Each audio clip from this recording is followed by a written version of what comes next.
माता सीता किसका अवतार थी? धार्मिक कथा पौराणिक कथा। सीता माता रामायण की एक प्रमुख पात्र थी जिनका विवाह समय भगवान विष्णु के अवतार श्री राम से हुआ था।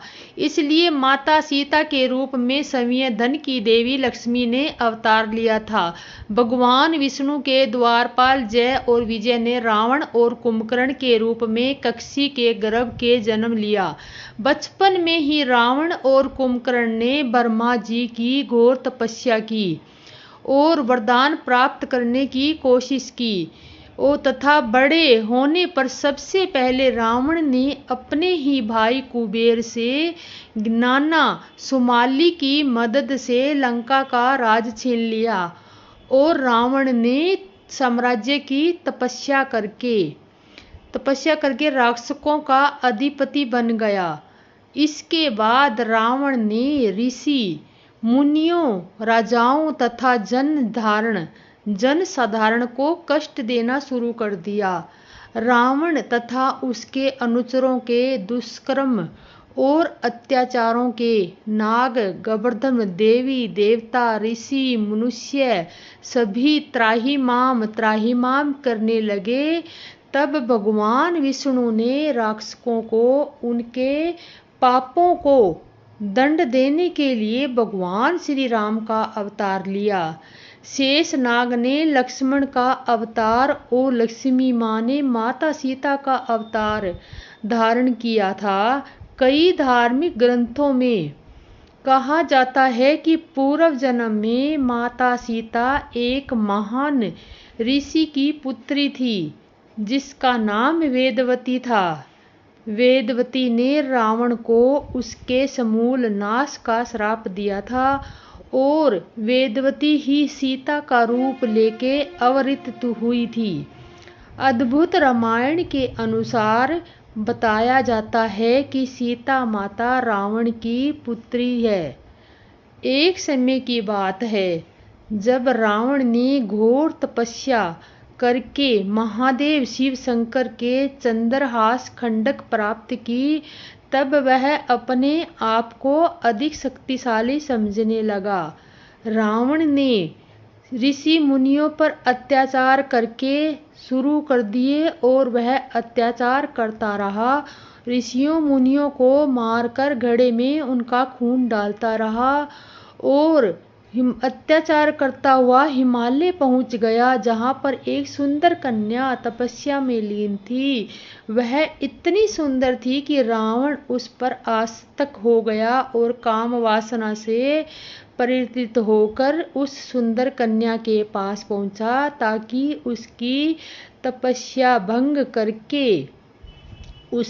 उसका परिचय जानना चाहा। तभी वह सुंदर कन्या बोली, हे लंकापति रावण, मेरा नाम वेदवती है। मैं बृहस्पति ऋषि के पुत्र कुशध्वज की पुत्री हूँ और मेरी माता का नाम कलावती है। हे राक्षस राज, जब मैं विवाह के योग्य हुई तब नाग, असुर, देवता, गवर्तन सभी ने मुझसे विवाह करने की इच्छा प्रकट की, किंतु मेरे पिता चाहते थे कि मेरा विवाह केवल परम परमेश्वर भगवान विष्णु से हो। इसलिए एक बार किसी राक्षस ने मेरे पिताजी का वध कर दिया और मेरी माताश्री भी मेरे पिताश्री के चिता पर ही सती हो गई। मैं अपनी पिता की इच्छा के लिए हुए भगवान विष्णु की तपस्या कर रही हूँ, किंतु मैंने अपने तपोबल के कारण तुम्हारी गलत भावना को जान लिया है। तब रावण ने कहा, हे सुंदरी, मैं त्रिलोक विजेता रावण हूँ। मेरे महान तीनों लोकों में कोई भी नहीं है। तुम मेरी रानी बन जाओ। इतना कह करके रावण ने उस सुंदरी को अपने पास खींचना चाहा और हाथ पकड़ लिया। रावण के इस दुष्कर्म से उस सुंदरी को क्रोध आ गया और उसने रावण को श्राप दे दिया और कहा, तुमने मुझे मेरी इच्छा के विरुद्ध अपनी गलत भावना के कारण मेरे शरीर का स्पर्श किया है। मैं तुम्हें श्राप देती हूँ कि तुम्हारे और तुम्हारे संपूर्ण राक्षस कुल का अंत का कारण तुम्हारी पुत्री अर्थात मैं बनूंगी। इतना कहकर वह तपस्वी सुंदर कन्या धरती में समा गई। इसके बाद कई वर्ष गुजर गए। रावण इस बात को भूल गया। एक बार देवासुर संग्राम चल रहा था। राक्षस और देवताओं में युद्ध हो रहा था। राक्षस ऋषि मुनियों पर अत्याचार कर रहे थे। यज्ञ हवन हो नहीं पा रहे थे। इसी प्रकार से रावण एक बार दंडकारण्य वन में तपस्या कर रहे ऋषि मुनियों के आश्रम में पहुंचा, जहां पर श्रेष्ठ मुनि गृतमस्त, जो लक्ष्मी माँ को पुत्री के रूप में पाने के लिए हर दिन मनोचार के साथ कुश के अंगरभाग में एक कलश में दूध की कुछ बूंदें डालते थे। रावण ने उस आश्रम के सभी ऋषि मुनियों को मारकर उनका खून रक्त उस कलश में भर लिया और लंका में आ गया। उसने यह कलश रानी मंदोदरी को किसी गुप्त स्थान पर रखने के लिए दे दिया और कहा, इसमें विष है, तथा समय किसी पर्वत पर चला गया। रानी मंदोदरी रावण के अत्याचारों से परेशान हो गई थी, इसलिए उसने विष समझकर उस कलश का द्रव्य पी लिया। किंतु उसकी मृत्यु के बदले उसने गर्भ धारण कर लिया, जिसमें मंदोदरी परेशान हो गई। इस रक्त का किसी को पता न चल पाए, इसलिए उसके गर्भ के जीव द्रव्य को एक कलश में भरकर बहुत दूर राजा जनक के राज्य भूमि में गड़वा दिया। तब राजा जनक ने का हो गया। और आपको कहानी कैसी लगी? राजा रोज ही रात के पिछले पहर जाग जाया करते हैं, किंतु आज हमें बड़ा आश्चर्य हो रहा है। हे सुमंत्र, जाओ, जाकर राजा को जगाओ, उनकी आज्ञा पाकर हम सब काम करें। तब सुमंत्रण रावले राजमहल में गए, पर महल को भयानक देख कर वे जाते हुए डर रहे हैं। ऐसा लगता है मानो दौड़ कर काट खाएगा। उसकी ओर देखा भी नहीं जाता, जैसे विपदी और विषाद ने वहां डेरा डाल रखा हो। पूछने पर कोई उत्तर नहीं देता।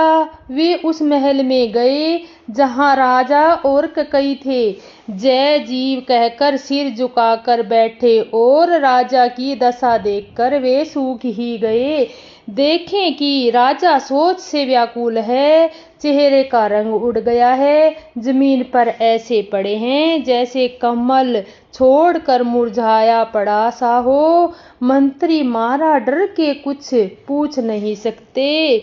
तब अशुभ से भरी हुई शुभ से वहीन कई बोली, राजा को रात भर नींद नहीं आई, इसका कारण जगदीश्वर ही जाने। इन्होंने राम राम रटकर सवेरा कर दिया, पर इसका भेद राजा कुछ भी नहीं बताते। तुम जल्द ही राम को बुला लाओ, तब जाकर समाचार पूछना। राजा का रुख जानकर सुमंत्र जी चले, समझ गए कि रानी ने कुछ चाल चली है। सुमंत्रण सोच से व्याकुल हैं, रास्ते पर पैर नहीं पड़ता, आगे बढ़ा नहीं जाता। सोचते हैं राम जी को बुलाकर राजा क्या कहेंगे। इसी तरह हृदय में धीरज धर के वे द्वार पर गए। सब लोग उनको मन मारे उदास देखकर पूछने लगे।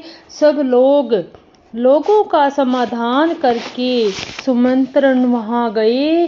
जय जहाँ सूर्यकुल के तिलक श्री रामचंद्र जी थे, श्री रामचंद्र जी ने सुमंत्रण को आते देखा तो पिता के समान समझकर उनका मान किया।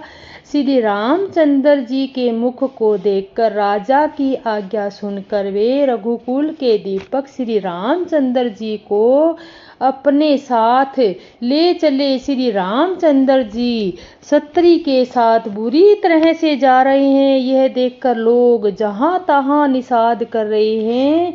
रघुसमणी श्री रामचंद्र जी ने जाकर देखा कि राजा अत्यंत ही बुरी अवस्था में पड़े हैं, जैसे सिंहनी को देखकर कोई बूढ़ा गजराज सहम कर गिर पड़ा हो। राजा के होठ सूख रहे हैं और सारा शरीर जल रहा है, जैसे मणि के बिना सांप दुखी हो रहा है। पास ही क्रोध से भरी ककई को देखा, मानो साक्षात मृत्यु ही बैठी राजा के जीवन की अंतिम घड़ियां गिन रही हो। श्री रामचंद्र जी का स्वभाव कोमल और करुणामय है। उन्होंने अपने जीवन में पहली बार यह दुख देखा कि इससे पहले कभी उन्होंने दुख सुना भी न था। तो भी समय का विचार करके हृदय में धीरज धरकर उन्होंने मीठे वचनों से माता ककई से पूछा, हे माते मुझे पिताजी के दुख का कारण कहो, ताकि जिसके उनका निर्वाण हो उसका यत्न किया जाए। हे माता, हे राम सुनो, सारा कारण यही है कि राजा का तुम पर बहुत स्नेह है।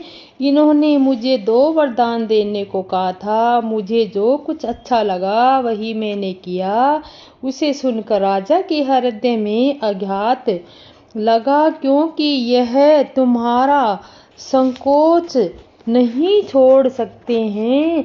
सब लोगों का समाधान करके सुमंत्रण वहां गए और इधर तो पुत्र का मोह है और उधर वचन। राजा इसी धर्म में संकट में पड़ गए कि यदि तुम कर सकते हो तो राजा की आज्ञा शिरोधार्य करो और इनके कठिन क्लेश को मिटाओ।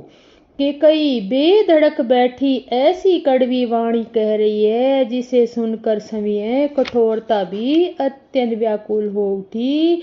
जीभ धनुष है, वचन बहुत से तीर है और जैसे राजा ही कोमल निशाने के समान है। इस सारे साज समाज के साथ मानो समय कठोरपन श्रेष्ठा वीर का शरीर धारण करके धनुष विद्या सिखा रहा है। श्री रघुनाथ जी को सब हाल सुनाकर ऐसे बैठी है जैसे निठुरता ही शरीर धारण किए हुए हो। सूर्य कुल के सूर्य स्वाभिक की आनंद निषाद ही श्री रामचंद्र जी मन में मुस्कुराकर सब दूषणों के रहित ऐसे कोमल और सुंदर वचन बोले जो मानो वाणी के भूषण ही थे। हे माता सुनो, वही पुत्र बड़भागी है, माता पिता के वचनों का अनुरागी, माता पिता को संतुष्ट करने वाला पुत्र है। हे जननी, सारे संसार में दुर्लभ है। वन में विशेष रूप से मुनियों का विलाप होगा, जिसमें मेरा सभी प्रकार से कल्याण है। उसमें भी फिर पिताजी की आज्ञा और हे जननी तुम्हारी संपत्ति है और प्राण प्रिय भरत राज्य पाएंगे।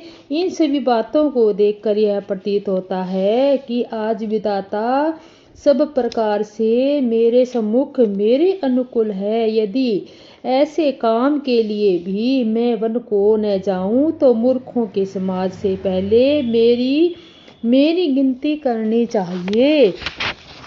जो कल्प वृक्ष को छोड़कर रेड़ की सेवा करते हैं और अमृत त्याग कर विष मांग लेते हैं। हे माता, तुम मन में सोच कर देखो, वे भी ऐसा मौका पाकर कभी न चूकेंगे। हे माता, मुझे एक ही दुख विशेष रूप से हो रहा है। वह महाराज को अत्यंत व्याकुल देखकर इस थोड़ी सी बात के लिए ही पिताजी को इतना भारी दुख हो। हे माता, मुझे इस बात पर विश्वास नहीं होता, क्योंकि महाराज तो बड़े ही धीर और गुणों से भरपूर समुद्र हैं। अवश्य ही मुझसे कोई बड़ा अपराध हो गया है, जिसके कारण महाराज मुझसे कुछ नहीं कहते। तुम्हें मेरी सौगंध है माता, तुम सच सच कहो। रघुकुल में श्रेष्ठ श्री रामचंद्र जी के स्वभाव से ही सीधे वचनों की दुर्बसिक कई टेढ़ा ही करके जान रही है। जैसे यद्यपि जल समाप्त समान ही होता, परंतु झोंक में टेढ़ी चाल से ही चलती है।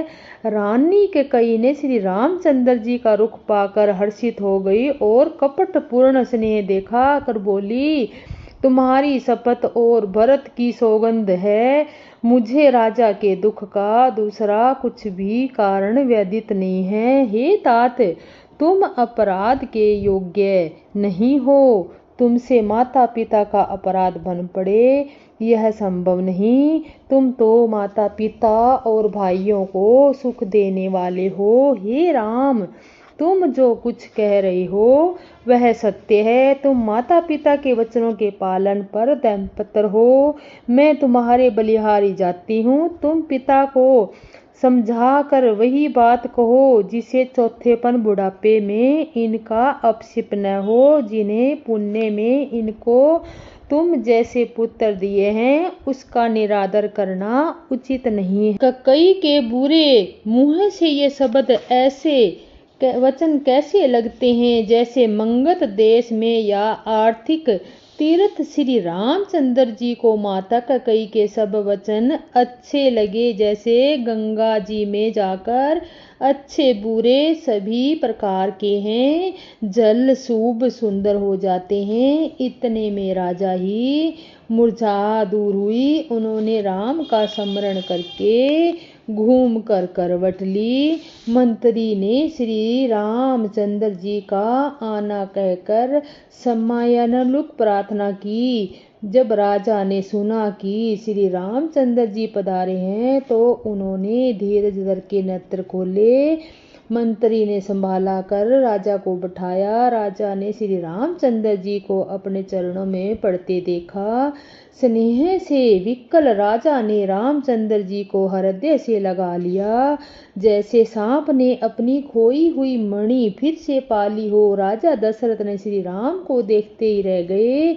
उनके नेत्रों में आंसुओं की धारा बह चली। शोक के विशेष वंश होने के कारण राजा कुछ नहीं कह सके। वे बार बार श्री रामचंद्र जी को हृदय से लगाते हैं और मन में ब्रह्मा जी को मनाते हैं कि जिससे श्री रघुनाथ जी वन को न जाएं। फिर महादेव जी का स्मरण करके उसने निहोरा करते हुए कहते हैं, हे सदाशिव, आप मेरी प्रार्थना सुनिए। आप आशुतोष शीघ्र प्रसन्न होने वाले और अवध रानी मुँह मांगा दे डालने वाले हैं। अतः मुझे अपना दीन सेवक समझकर मेरे दुख को दूर कीजिए। आप प्रेरक रूप के सबके हृदय में हैं। आप श्री रामचंद्र जी को ऐसी बुद्धि दीजिए जिससे वे मेरे वचन को त्याग कर शील स्नेह छोड़कर घर पर ही रह जाएं। जगत में चाहे अपशेष हो, सुयिष्ट नष्ट हो जाए, नया पाप होने में नरक में गिरूं या अथवा स्वर्ग में चला जाए, और भी सब प्रकार से दुसह दुख आप मुझ से सहन करा लें, परंतु श्री रामचंद्र जी मेरी आंखों की ओट न हो।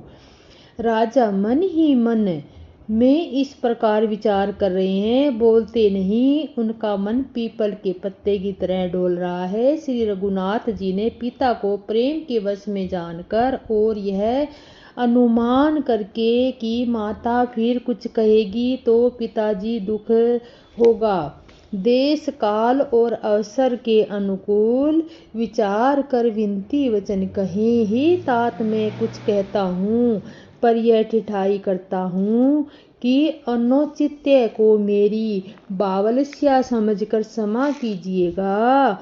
इस अत्यंत तुच्छ बात के लिए आपने इतना दुख पाया, मुझे किसी ने पहले कहकर यह बात नहीं जनाई।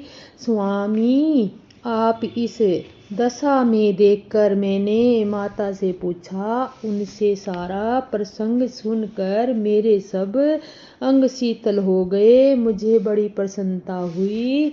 हे पिताजी, इस मंगल के समय स्नेहवश होकर सोच करना छोड़ दीजिए और हृदय से प्रसन्न होकर मुझे आज्ञा दीजिए। यह कहते हुए प्रभु श्री रामचंद्र जी स्वराज पुलकित हो गए। इस पृथ्वी तल का इसका जन्म धन्य है। चरित्र सुनकर पिता को परम आनंद हो। जिसको माता पिता प्राणों के समान प्रिय है, चारों पदार्थ उसके कर तलगत मुट्ठी में रहते हैं। आपकी आज्ञा का पालन करके और जन्म का फल पाकर मैं जल्दी ही लौट आऊंगा। अतः कृपा आज्ञा दीजिए, माता से विदा मांग आता हूँ। फिर आपके पैर लगकर प्रणाम करके वन को चलूंगा। ऐसा कहकर तब श्री रामचंद्र जी वहां से चल दिए। राजा ने शोकवश कोई उत्तर नहीं दिया। बहुत ही तीखी अप्रिय बात नगर भर में इतनी जल्दी फैल गई जैसे डंक मारते ही बिच्छू का जहर सारे शरीर पर चढ़ गया हो। इस बात को सुनकर सभी स्त्री पुरुष ऐसे व्याकुल हो गए जैसे दावानल वन में आग लगी है। देखकर बेल और वृक्ष मुरझा जाते हैं। जो जहाँ सुनता है वहाँ सिर धुनने पीटने लगता है। बड़ा विषाद है, किसी को धीरज नहीं बंधता। सबके मुंह सूख जाते हैं, आंखों में आंसू बहते हैं। शोक हृदय में नहीं समाता। जैसे कोरोना रस की सेना अवध पर डंका बजाकर उतर आई हो। सब मेल मिल गए थे, सब संयोग ठीक ठाक हो गए थे। इतने में विधाता ने बात बिगाड़ दी। जहां तहां लोग कई को गाली दे रहे हैं। इस पापनी को क्या सोजर पड़ा, इसने छाए घर में आग लगा रख दी। यह अपने हाथ से अपनी आंखों को निकालकर आंखों के बिना देखना चाहती है और अमृत फेंककर विष चखना चाहती है। यह कुटुल कठोर दुर्बंदी और अभागनी कई रघुवंशी रूपी बांस के वन के लिए अग्नि हो गई। पत्ते पर बैठकर इसने पेड़ को काट डाला। सुख के शोक का ठाठ बाट कर रख दिया। श्री रामचंद्र जी ने इसे सदा प्राणों से पराया समान प्रिय थे, फिर भी न जाने किस कारण इसने यह कुटिलता ठानी। कवि सत्य ही कहते हैं, स्त्री का स्वभाव सब प्रकार से पकड़ में न हो, न आने योग्य अथवा और रहस्य भरा होता है। अपनी परछाई भले ही पकड़ जाए, पर भाई स्त्रियों की गति चाल नहीं जानी जाती। क्या आग क्या नहीं जला सकती, समुद्र में क्या नहीं समा सकता। अबला कहानी वाली प्रबल स्त्री जाति क्या नहीं कर सकती। और जगत में काल किसको नहीं खाता। विधाता ने क्या सुना कर रख दिया और क्या दिखाकर वह क्या दिखाना चाहता है। एक कहते हैं कि राजा ने अच्छा नहीं किया, दुर्बसी कई को विचार कर वर नहीं दिया। जो हट करके कई की बात को पूरा करने में अड़ रहे हैं, सभी सब दुखों के पात्र हो गए हैं। स्त्री के विशेष होने के कारण मानो उनका ज्ञान और गुण जाता है। एक दूसरे को धर्म की मर्यादा को जानते हैं और सियाने हैं। वे राजा को दोष नहीं देते। वे शिबी, दचिची और हरिश्चंद्र की कथा एक दूसरे को बखान कर रहे हैं। कोई एक इसमें भरत जी की संपत्ति बताते हैं, कोई एक सुनकर उदासीन भाव से रह जाते हैं, कोई हाथों से कान मूंद कर और जीभ को दांतों तले दबाकर कहते हैं कि यह बात झूठ है, ऐसी बात कहने से तुम्हारे पुण्य नष्ट हो जाएंगे। भरत जी भी श्री रामचंद्र जी के प्राणों के सब प्यारे हैं। चंद्रमा चाहे आग की चिंगारियां बरसाने लगे और अमृत चाहे विष के समान हो जाए, लेकिन भरत जी संपन्न में भी कभी श्री राम के विरुद्ध में कुछ नहीं करेंगे। कोई एक विधाता को दोष देते हैं जिसने अमृत दिखाकर विष दे दिया। नगर भर में खलबली मच गई। सब हैरान होकर सोचने लगे।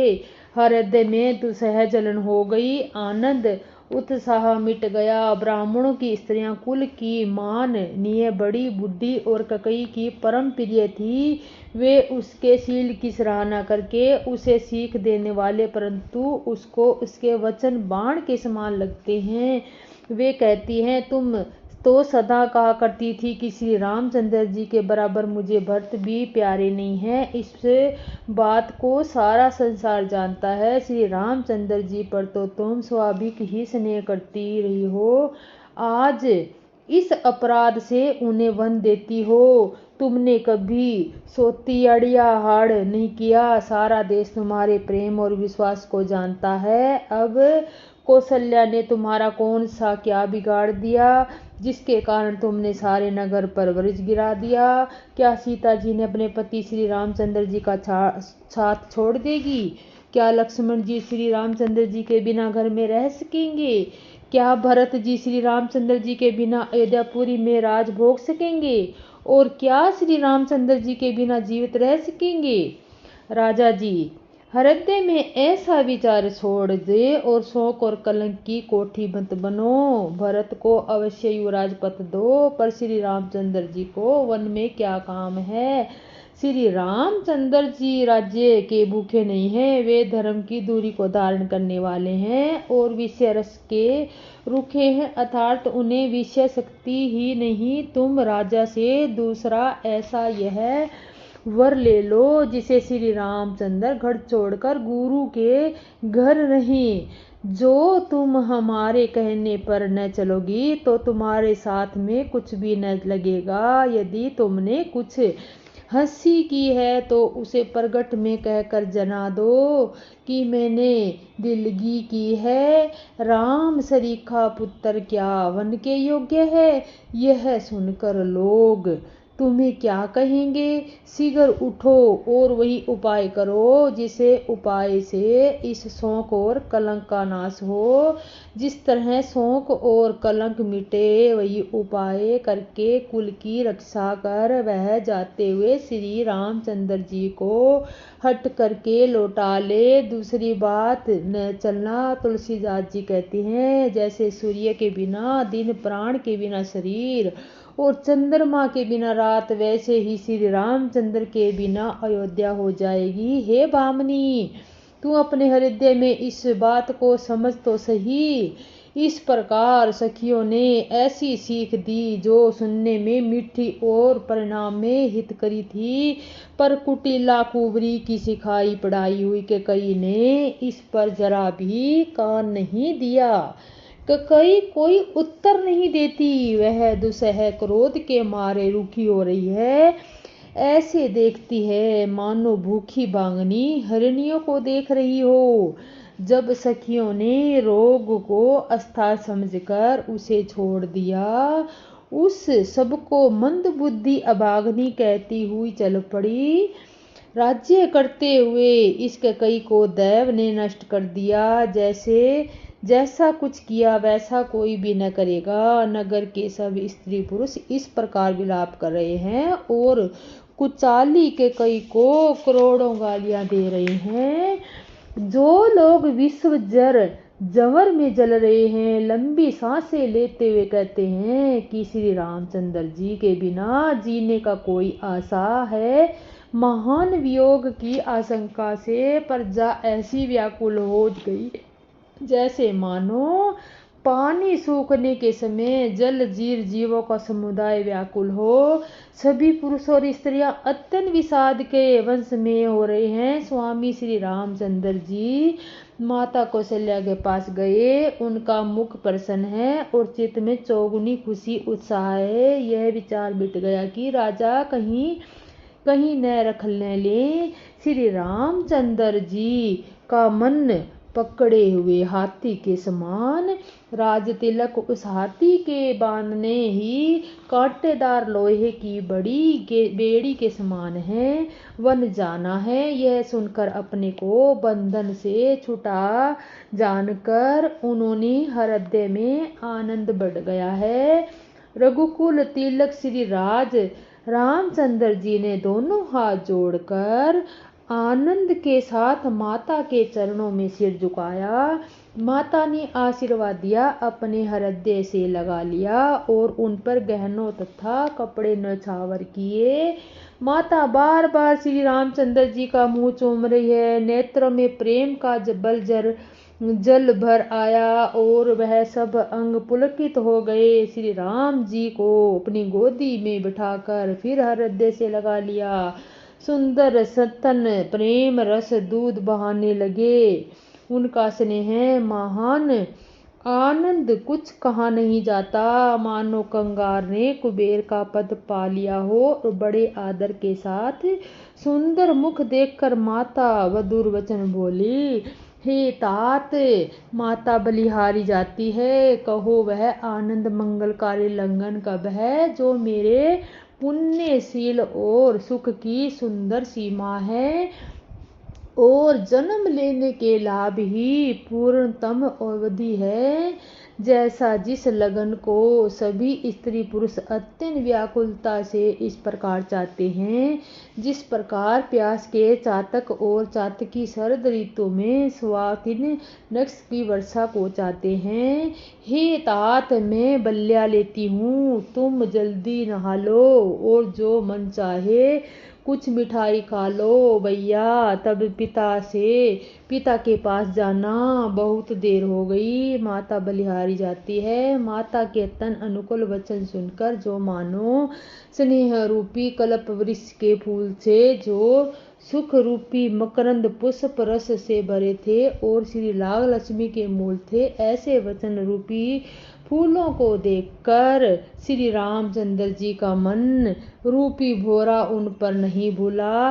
धर्म दुरीण श्री रामचंद्र जी ने धर्म की गति को जानकर माता से अत्यंत कोमल वाणी से कहा, हे माता, पिताजी ने मुझको वन का राज्य दिया है, जहाँ पर प्रकार से मेरा बड़ा काम बनने वाला है। हे माता, तू प्रसन्न मन से मुझे आज्ञा दे, जिससे मेरी वन यात्रा आनंद मंगल हो। मेरे स्नेहवश भूल कर भी डरता नहीं। हे माता, तेरी कृपा से आनंद ही होगा। 14 वर्ष वन में रहकर पिताजी के वचन को प्रामाणिक सत्य कर फिर लौट कर तेरे चरणों का दर्शन करूंगा। तू मन को मलाल दुखी न कर। रघुकुल में श्रेष्ठ श्री राम जी के ये बहुत ही नरम और मीठे वचन माता के हृदय में बाण के समान लगे और कसकने लगे। उस मीठी वाणी को सुनकर कौशल्या वैसे ही सहम कर सूख गई, जैसे बरसात का पानी पड़ने से जवासा सूख जाता है। हृदय का विषाद कुछ कहा नहीं जाता। जैसे सिंह को गर्जना सुनकर हिरणी विकलक हो गई, आंखों में जल भर आया, शरीर थर थर कांपने लगा, जैसे मछली माजा खाकर बदहास हो गई हो। धीरज धर, पुत्र का मुंह देखकर माता गतवद वचन कहने लगी, हे तात, तुम तो पिता के प्राणों के समान प्रिय हो। तुम्हारे चरित्रों को देखकर वे नित्य प्रसन्न होते हैं। राज्य देने के लिए उन्होंने ही शुभ दिन सुतवाया है। फिर अब किसका दोष से वन जाने को कहा। हे तात, मुझे इसका कारण सुनवाओ। सूर्यवंश को जलाने के लिए अग्नि कौन हो गया। तब श्री रामचंद्र जी का रुख देखकर मंत्री के पुत्र ने सब कारण समझाकर कहा। उसे प्रसंग को सुनकर वे गूंगी जैसी रह गई। उनकी दशा का वर्णन नहीं किया जा सकता।